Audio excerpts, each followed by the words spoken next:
കേരളത്തിന്റെ തലസ്ഥാനമായ തിരുവനന്തപുരം നഗരത്തിൽ സ്ഥിതി ചെയ്യുന്ന അതിപ്രസിദ്ധമായ ഒരു ക്ഷേത്രമാണ് ആറ്റുകാൽ ശ്രീ ഭഗവതി ക്ഷേത്രം. തിരുവനന്തപുരം നഗരത്തിൽ നിന്നും 2 കിലോമീറ്റർ തെക്കുമാറി കരമനയാറിന്റെയും കിള്ളിയാറിന്റെയും സംഗമ സ്ഥലത്ത് നിലകൊള്ളുന്നു. ആദിപരാശക്തിയുടെ മാതൃഭാവമായ ശ്രീ ഭദ്രകാളിയാണ് ആറ്റുകാലമ്മ എന്നറിയപ്പെടുന്നത്. എന്നാൽ കണ്ണകി, അന്നപൂർണേശ്വരി ഭാവങ്ങളിലും സങ്കല്പിക്കാറുണ്ട്. ചിരപുരാതനമായ ഈ ക്ഷേത്രം സ്ത്രീകളുടെ ശബരിമല എന്നാണ് അറിയപ്പെടുന്നത്.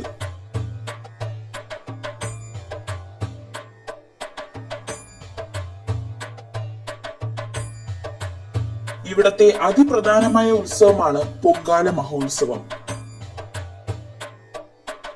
കേരളത്തിലെ ആദ്യത്തെ പൊങ്കാല ഉത്സവമായിട്ടാണ് ആറ്റുകാൽ പൊങ്കാല കണക്കാക്കപ്പെടുന്നത്.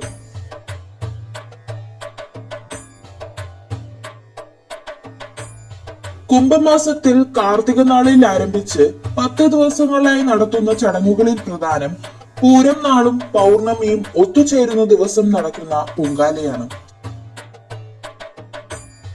അന്നേ ദിവസം ക്ഷേത്ര പരിസരത്തു നിന്നും ഏകദേശം 20 കിലോമീറ്ററോളം റോഡിനിരുവശത്തും പൊങ്കാല അടുപ്പുകൾ കൊണ്ട് നിറയും.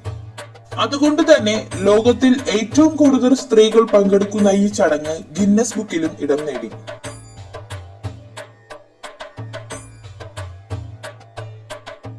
പൊങ്കാലയിട്ടാൽ ആപത്തുകൾ ഒഴിഞ്ഞ് ആഗ്രഹിക്കുന്ന കാര്യം നടക്കുമെന്നും ഒടുവിൽ മോക്ഷം ലഭിക്കുമെന്നും ഭക്തർ വിശ്വസിക്കുന്നു.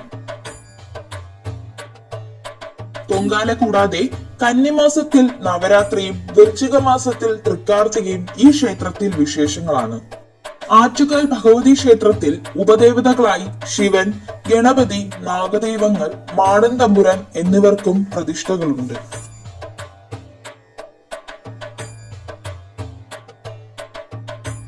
ദ്രാവിഡ ക്ഷേത്രങ്ങളെ കല്ലെന്ന് വിളിച്ചിരുന്നു. ആറ്റിൻ അല്ലെങ്കിൽ അതിന്റെ സംഗമ സ്ഥലത്ത് സ്ഥാപിക്കപ്പെട്ട ക്ഷേത്രത്തിന് ആറ്റുകൽ എന്ന് വിളിച്ചു പോന്നു. ഇതാണ് ആറ്റുകാൽ എന്ന് പരിണമിച്ചത്.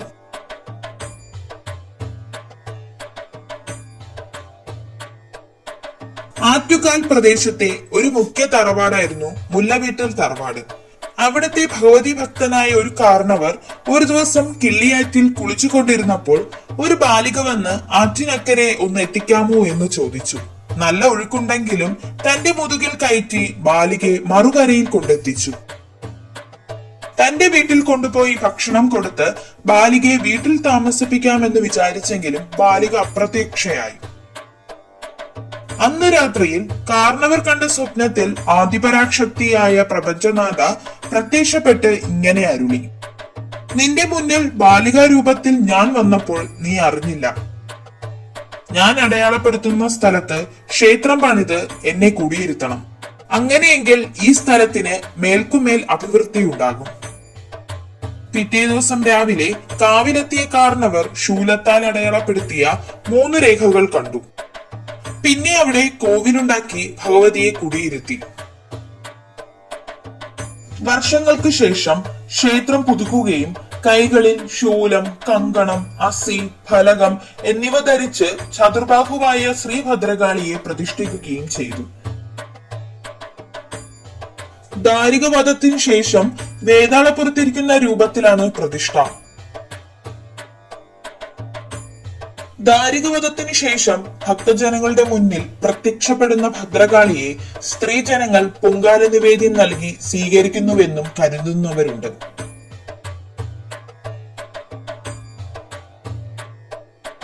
നിരപരാധിയായ സ്വന്തം ഭർത്താവിനെ പാണ്ഡ്യരാജാവ് വധിച്ചതിൽ പ്രതിഷേധിച്ച് മുലപറിച്ചെറിഞ്ഞ് തന്റെ കോപാഗ്നിയിൽ മധുരാ നഗരത്തെ ചുട്ടരിച്ച വീരനായിക കണ്ണകി കൊടുങ്ങല്ലൂരമ്മയിൽ ലയിച്ചു എന്നാണ് ഐതിഹ്യം.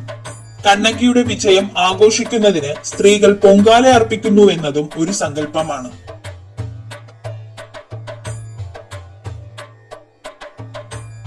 ഭദ്രകാളിയുടെ അവതാരമായി കണ്ണകിയെ സങ്കല്പിക്കപ്പെടുന്നു. അന്നപൂർണേശ്വരിയായ പരാശക്തിയുടെ മുമ്പിൽ ആഗ്രഹ സാഫല്യം കൈവരിക്കാൻ വേണ്ടിയാണ് സ്ത്രീകൾ പൊങ്കാലയിടുന്നതെന്നാണ് മറ്റൊരു സങ്കല്പം. തമിഴ്നാടൻ ശൈലിയും കേരള വാസ്തുശില്പ ശൈലിയും ആധുനിക സൗകര്യങ്ങളും ചേർന്ന ഒരു രീതിയാണ് മനോഹരമായ ഈ ക്ഷേത്രത്തിൽ കാണുന്നത്.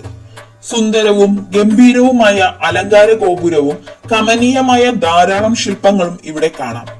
വിവിധ കാളി രൂപങ്ങൾ മുതൽ മഹാവിഷ്ണുവിന്റെ ദശാവതാരങ്ങൾ വരെ ഇതിൽ പെടുന്നു. അലങ്കാര ഗോപുരത്തിന് പുറകിലെ മഹിഷാസുരമർദിനി, അതിനു താഴെയുള്ള ഭഗവതി രൂപങ്ങൾ, കാളി രൂപങ്ങൾ, ശ്രീചക്ര രാജ സിംഹാസനസ്ഥനായ ലളിത പരമേശ്വരി, പാർവതി സമേതനായ ശിവൻ, മഹാവിഷ്ണുവിന്റെ ദശാവതാരങ്ങൾ തുടങ്ങിയവ ഇതിൽ ഉൾപ്പെടുന്നു. മുഖമണ്ഡപത്തിന് മുകളിലെ വേതാളരൂഢയായ ശ്രീ ഭദ്രകാളിയുടെ രൂപം ഇവിടെ പ്രധാനമാണ്. ഗണപതി, മുരുകൻ എന്നിവരുടെ രൂപവും ഈ ഭഗവതിയുടെ ഇരുവശത്തുമായി കാണപ്പെടുന്നു.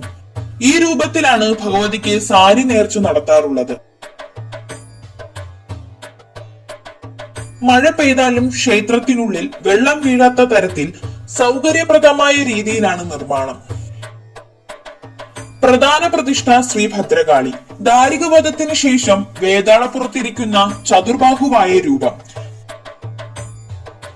ദാരുവിഗ്രഹമാണ്. വടക്കോട്ട് ദർശനം. 4 പൂജയും 3 ശീവേലിയും ഉണ്ട്. തന്ത്രം കുഴിക്കാട്ട് ഇല്ലത്തിന്.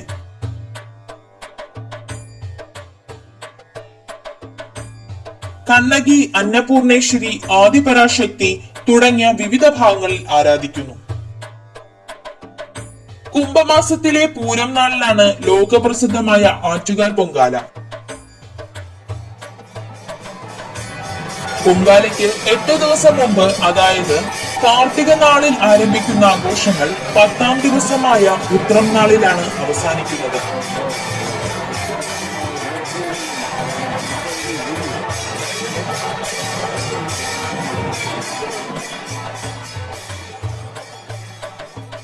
ഉത്സവകാലത്തിൽ എല്ലാ ദിവസവും പകൽ ഭഗവതി കീർത്തനങ്ങളും ഭജനയും, രാത്രിയിൽ ക്ഷേത്രകലകളും നാടൻ കലകളും അരങ്ങേറും.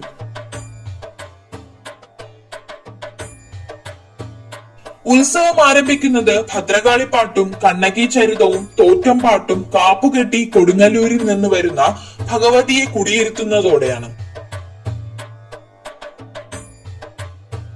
ശിവനേത്രത്തിൽ നിന്നും ഉഗ്രരൂപിണിയായ ശ്രീ ഭദ്രകാളിയുടെ അവതാരവും ദാരിക നിഗ്രഹവും തുടർന്ന് ഭഗവതിയുടെ മനുഷ്യരൂപത്തിലുള്ള കണ്ണകിയുടെ ജന്മത്തിൽ തുടങ്ങി മധുരാദഹനം വരെയുള്ള ഭാഗങ്ങളാണ് തോറ്റംപാട്ടായി പൊങ്കാലയ്ക്ക് മുമ്പ് പാടി തീർക്കുന്നത്.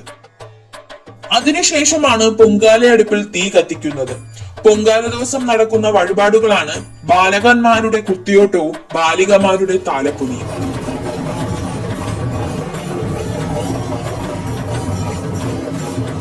ദാരികന്മായുള്ള യുദ്ധത്തിൽ പങ്കെടുത്ത ദേവി ഭടന്മാരെയാണ് കുത്തിയോട്ട ബാലകരായി സങ്കല്പിക്കുന്നത്.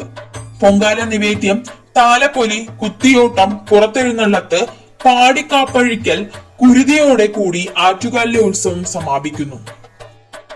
തുലാമാസത്തിലെ നവരാത്രിയും വിദ്യാരംഭവും വൃശ്ചിക മാസത്തിലെ തൃക്കാർത്തികയുമാണ് മറ്റു വിശേഷ ദിവസങ്ങൾ.